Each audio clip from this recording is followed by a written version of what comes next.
Welcome to the Deep Dive. Today we're embarking on, well, a really fascinating exploration. It's genuinely critical, I think. We're looking at how these timeless principles of etiquette, Yeah. specifically from Emily Post, Right. how they don't just survive, but actually thrive in our, crazy modern workplaces. It's kind of amazing when you think about it. Yeah.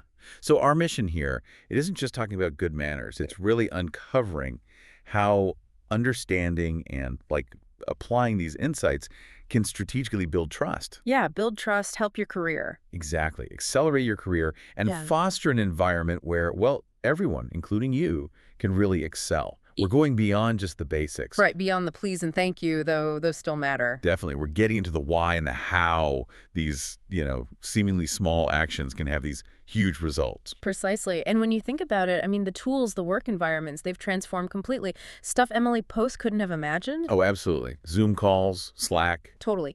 Yet, what's really remarkable is how her fundamental insights into, human interaction, respect, consideration, Yeah.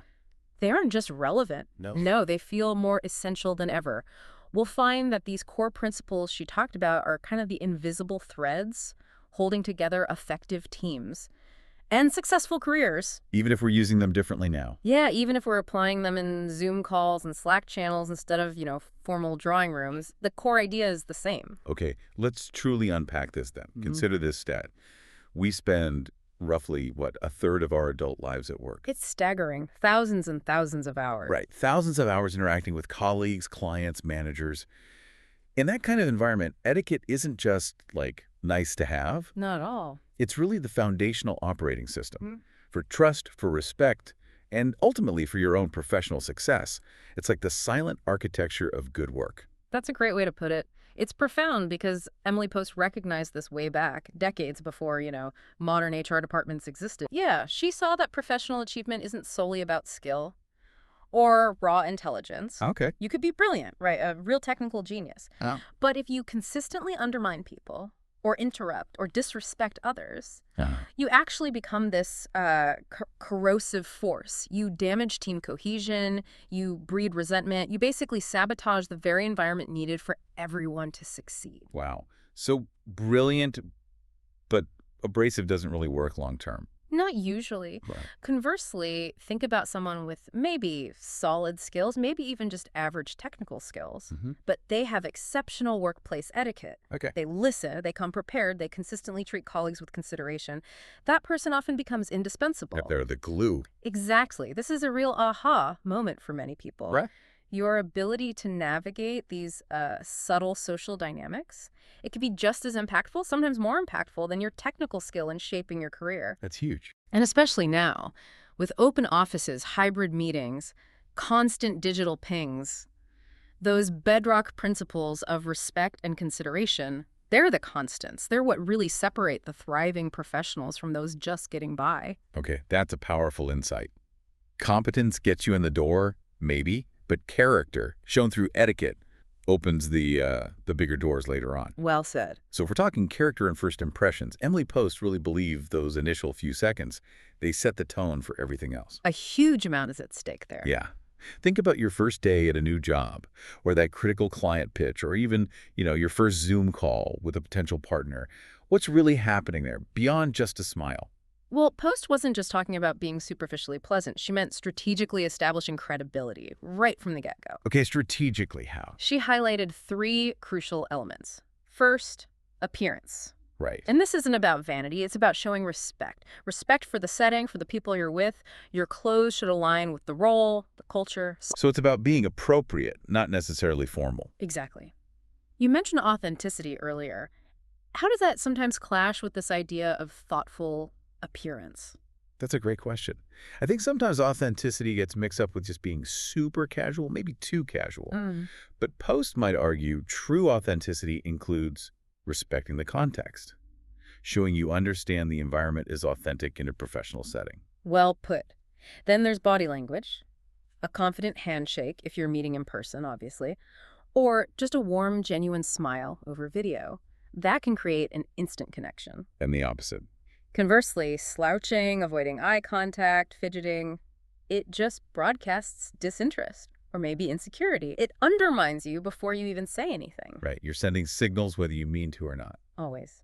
And finally, number 3, preparation. Coming to any encounter truly ready. What does that look like? Well, maybe having insightful questions, doing your research beforehand, having well-organized notes. It doesn't just show your It competence. shows respect for their time. Exactly. Respect for their time and the importance of the discussion. Okay, so appearance, body language, preparation, they're not just check boxes. Not at all. They're signals. Mhm. They silently answer that question in the other person's mind. Can I trust this person? Do they value my time? Do they care about this? Mm-hmm. Those initial signals really establish your professional brand before you even open your mouth. Okay, so you've nailed the first impression.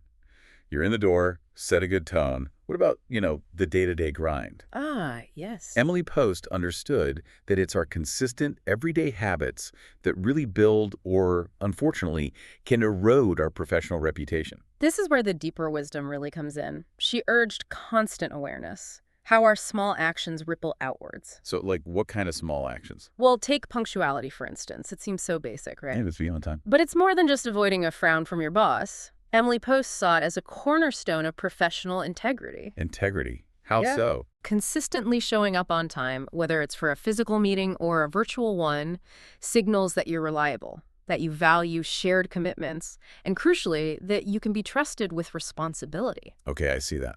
It's a subtle signal about your character. A very powerful, subtle signal. It really impacts how others view your commitment, your reliability. That makes perfect sense. It's like that quiet promise you keep every single day. Okay, what else? Then there are shared spaces.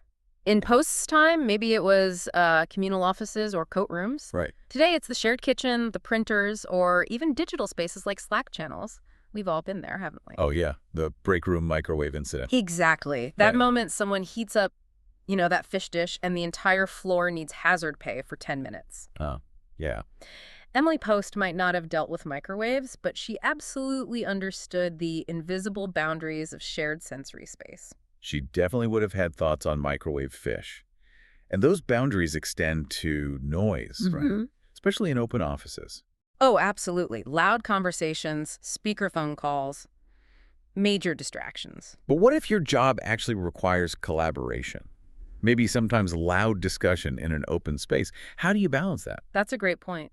Post would likely suggest being proactive, maybe establishing clear, quiet hours or setting up designated collaboration zones. It's about mutual respect agreed upon beforehand rather than letting resentment just build up. Proactive respect. I like that. And, crucially, respecting boundaries. Just because someone's status says online or they're sitting at their desk, it doesn't mean they're actually available for a drape-in chat. Right. Their light is green, but their brain is deep in code. Exactly. A quick message, do you have a moment, or got 5 minutes when you're free? That's the digital equivalent of knocking on the door. It respects their focus, their time. Being proactive again. It shows foresight, not just reaction. Okay, so these everyday things, punctuality, shared spaces, noise, boundaries, they build up. They build a cumulative sense of respect, or if you neglect them. A cumulative sense of irritation. Precisely.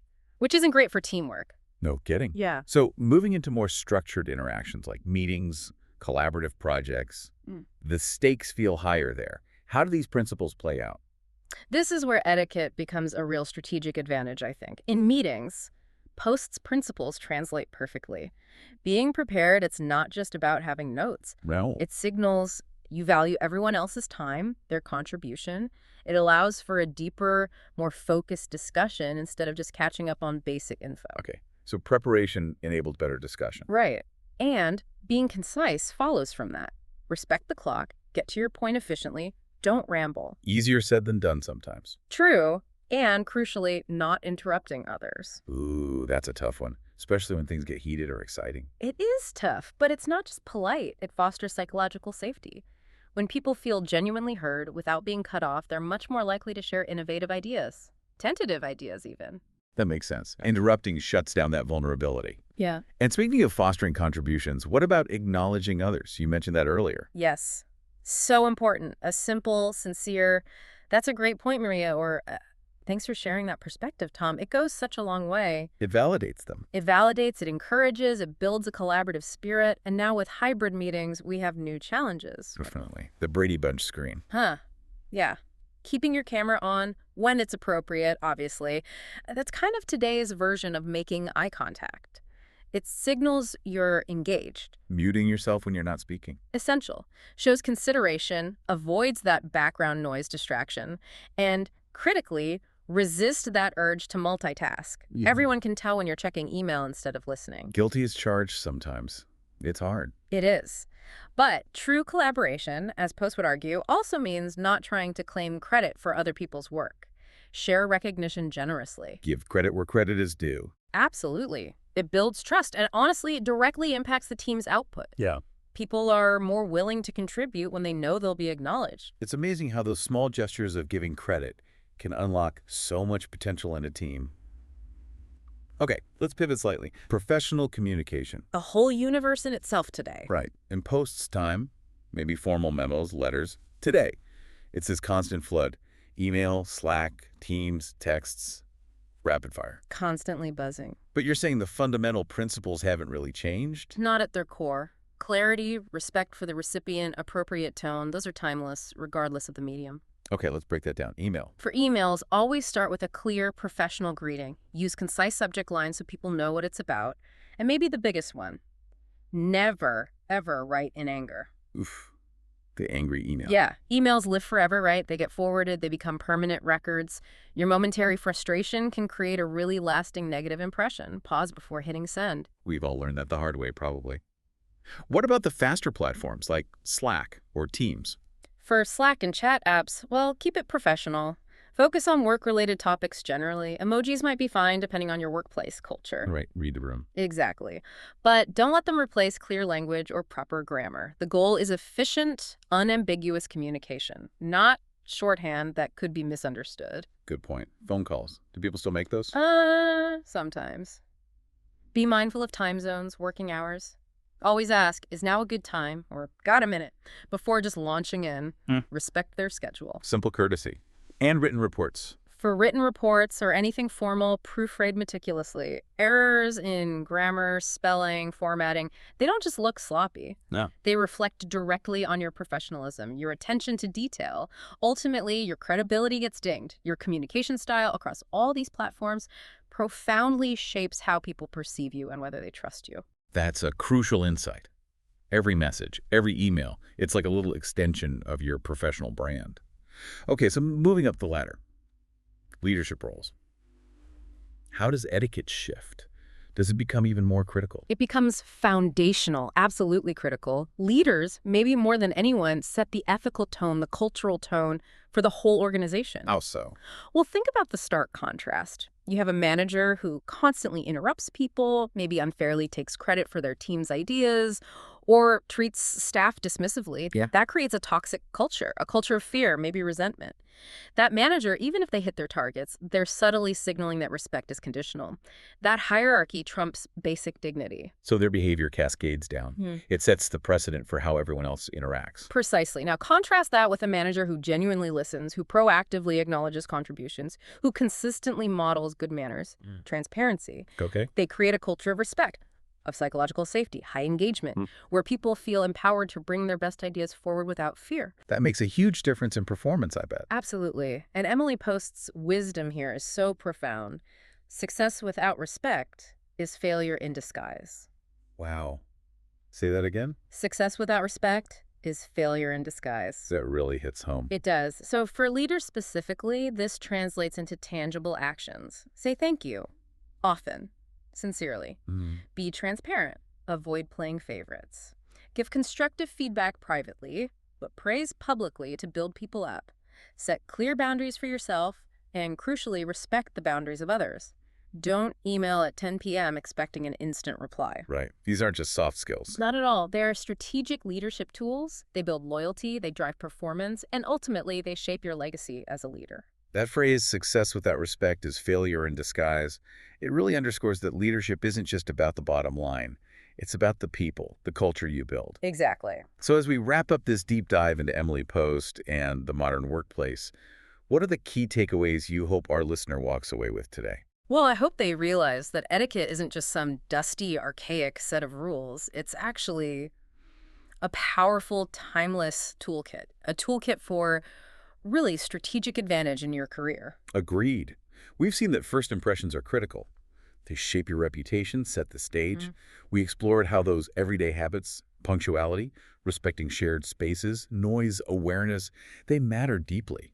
They foster a positive, productive environment. Day in, day out. We talked about meetings and collaboration, how they thrive on preparation, clarity, and genuinely acknowledging others' contribution. Make a huge difference. We dove into professional communication, how clarity, respect, and tone are fundamental, no matter if it's email, Slack, whatever. It builds trust. Your communication is your brand. And perhaps most powerfully, we've highlighted that leadership, professional growth, it isn't just about technical skill or strategy. It's profoundly about modeling respect, integrity, consideration in every single interaction. That's the core of it. So here's your challenge for this week. Notice your daily workplace habits.